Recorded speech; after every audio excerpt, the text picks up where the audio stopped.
اور ایک سلجوقی خاندان ہے ترک، ان کا باپ سلجوق مسلمان ہوا، محمود غزنوی اور سلجوق کا دور ایک ہے۔ سلجوق کی اولاد میں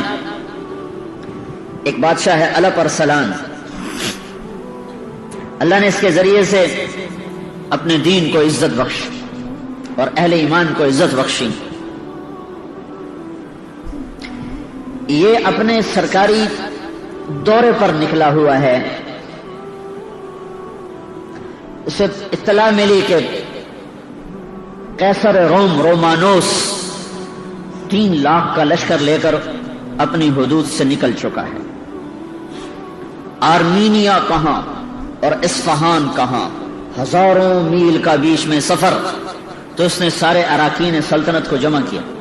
اب کیا کیا جائے؟ تو سب نے کہا ہم تیار نہیں ہیں، 3 لاکھ کا لشکر ہے تو ہمیں پیچھے ہٹنا چاہیے اور تیاری کر کے پھر سامنے آنا چاہیے۔ تو الپ ارسلان نے کہا اس پیچھے ہٹنے میں وہ جتنے قتل و غارت کرے گا، جتنی بیٹیوں کی عزت برباد ہوگی اور جتنا مسلمانوں کا خون بہے گا وہ تو میری گردن پر ہوگا۔ تو انہوں نے کہا آپ کی گردن پر کیسے ہوگا؟ ہم تو تیار ہی نہیں ہیں، ہمارے پاس اسباب ہی نہیں ہیں۔ وَلَا تُلْقُوا بِأَيْدِيكُمْ إِلَى التَّهْلُكَةِ، اور اپنے آپ کو ہلاکت میں ڈالنا جائز نہیں ہے، یہ شورا چل رہی۔ انہوں نے کہا اچھا ٹھیک ہے، تو میری طرف سے اجازت ہے، جو جانا چاہے وہ جا سکتا ہے، میں اللہ کے دشمن کو اسلامی حدود میں داخل نہیں ہونے دوں گا، میں اپنی جان کا نذرانہ پیش کروں گا، اس کے بعد میرے اوپر کوئی حجت نہ ہوگی، میرے اوپر کوئی جرم نہ ہوگا، پھر وہ لوٹ مار کریں یا قتل و غارت کریں، میں اپنا حق ادا کر چکا ہوں۔ جب اس نے یہ کہا تو پھر اس کے ساتھیوں نے کہا اگر آپ کا فیصلہ ہے تو پھر ہم کون سا موت سے ڈرتے ہیں، ہم بھی آپ کے ساتھ ہیں۔ تو اس نے، اس کا بیٹا ملک شاہ اس کے ساتھ تھا، اس کی عمر تھی اس وقت کوئی 12 برس، تو اس نے وصیت نامہ لکھوایا کہ ممکن ہے اس جنگ میں میں شہید ہو جاؤں تو میرے بعد میرا بیٹا ملک شاہ میری جگہ حکمران ہوگا، اور نظام الملک یہ اس کا وزیر ہوگا، اور جب تک ملک شاہ بالغ نہیں ہوگا امور سلطنت کو نظام الملک چلائے گا۔ اور پھر اس کے بعد اس نے اپنے حرم، اپنی بیوی اور بچوں کو چند سپاہیوں کے ساتھ واپس بھیج دیا کہ عورتیں ساتھ تھیں تو اگر شکست ہو تو کہیں ان کی عزت پہ حرف نہ آئے، ان کو اصفہان کی طرف روانہ کر دیا۔ اور رومانوس 3 لاکھ کے لشکر کے ساتھ میدان میں اترا، اور یہ کتنے تھے؟ 12,000۔ یہ دنیا کی عجب جنگ لڑی گئی ہے۔ تو جمعرات کو لشکر آمنے سامنے ہوئے تو نظام الملک نے کہا کہ میری ایک رائے ہے سلطان کا۔ کیا؟ کہ جنگ کو کل کے لیے مؤخر کریں اور جمعہ کی نماز کے بعد نکلیں، کہ جمعہ کے وقت ساری امت دعا کرے گی اور ہم بھی جمعہ کے بعد اللہ سے مانگیں گے تو اللہ کی غیبی مدد ہمارے ساتھ ہو۔ تو انہوں نے ایک دن اس کو آگے بڑھایا اور جمعہ کی نماز کے بعد سلطان نے خود نماز پڑھائی۔ کیا زمانہ تھا، بادشاہ خود امام بھی ہوتے تھے۔ نماز پڑھائی اور اس کے بعد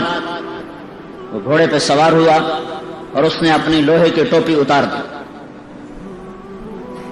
اور امامہ باندھ لیا، سر اپنے آپ کو مرنے کے لیے تیار کر لیا، کوئی چیز بیچ میں حائل نہ ہو، اور پہلی صف میں اس نے جھنڈا اٹھا لیا۔ تو باقی جان نثاروں نے کہا آپ پیچھے ہو، کہا نہیں نہیں، میری جان اسلام سے زیادہ قیمتی نہیں ہے۔ اور جب لشکر آمنے سامنے ہوئے تو سلطان نے گھوڑے سے چھلانگ لگائی اور سجدے میں سر رکھ دیا، کہ مالک، اے عزت دینے والے، اے ہر چیز کے بادشاہ، آج ہماری عزت بھی تیرے ہاتھ میں، ذلت بھی تیرے ہاتھ میں۔ تو جس کے ساتھ ہوتا ہے وہی فتح پاتا ہے، تو جس کو چھوڑ دیتا ہے وہی ناکام ہوتا ہے۔ قلت اور کثرت تیرے دربار کی چیز ہی کوئی نہیں۔ کم من فئۃ قلیلۃ غلبت فئۃ کثیرۃ باذن اللہ۔ اور سجدے میں سر رکھ کے وہ رویا ہے۔ اب اس نے کہا میں سلطان نہیں ہوں، میں ایک سپاہی ہوں، میں مارا جاؤں تو میری وجہ سے بھاگنا نہیں، آخر تک لڑتے رہنا اور مرتے رہنا، تاکہ ہم اللہ کے دربار میں سرخرو ہو کے پہنچے۔ زمین و آسمان اش اش پکار اٹھے، دنیا نے عجب نظارے دیکھے، جرأت کے، دلیری کے، جان نثاری کے، اللہ پر مر مٹنے کے، اللہ اس کے رسول کے عشق و محبت کے۔ عاشق ہویں عشق کماویں دل رکھیں وانگ پہاڑاں ہو سہ سہ بدیاں ہزار علامیں کر جانے باغ بہاراں ہو منصور جائے چک سولے جتے جڑے واقف کل اسراراں ہو سجدیاں سر چائی نہ باہو تھوڑے کافر کہن ہزاراں ہو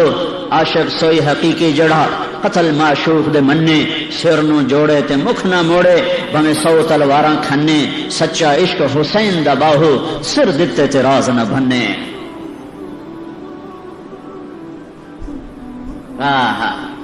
اس جگہ کا نام تھا مولاد گرد مولاد گرد جہاں یہ جنگ لڑی گئی ہے ینصرکم اللہ فلا غالب لکم ینصرکم اللہ فلا غالب لکم میں تمہاری مدد کروں تو کوئی تم پہ غالب نہیں آ سکتا وَإِن يَخْذَلْكُمْ اگر میں ہی چھوڑ دوں فَمَنْ ذَا الَّذِي يَنصُرُكُمْ مِنْ بَعْدِهِ پھر کون ہے جو تمہاری مدد کرے ٹکرا گئے حق و باطل صلیب و ہلال عجب جنگ ہوئی ہے اب میرے اللہ کا غیبی نظام چلا ہے ادھر جنگ نے اپنی آگ کو بھڑکایا ادھر اللہ نے سورج کی آگ کو تیز کر دیا اور کیسر روم جو اپنے لشکر لڑا رہا تھا اس کو اتنی شدید گرمی لگی تو اس کو میدان جنگ میں ٹھہرنا مشکل ہو گیا